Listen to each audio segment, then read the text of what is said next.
This is the PGYTECH OneGo Solo V2 camera sling bag, and this is the 4-liter version.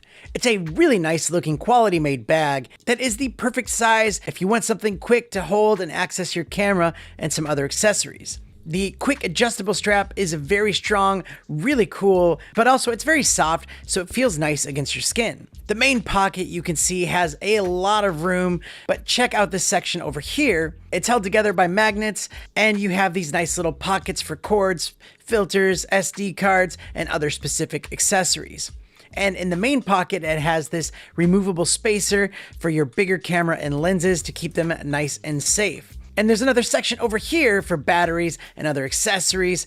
And on the back, even more space for an iPad mini or your phone or any other gear of this size, giving you lots of room for a lot of accessories, which is great for traveling, great for hikes. And I especially love the bottom loops, and it comes with these little straps so you can put on a small travel tripod down at the bottom. Overall, this is a great sling bag. It feels quality, it's wear-proof, and I can tell that this thing will last. So I can highly recommend it, and thanks for watching.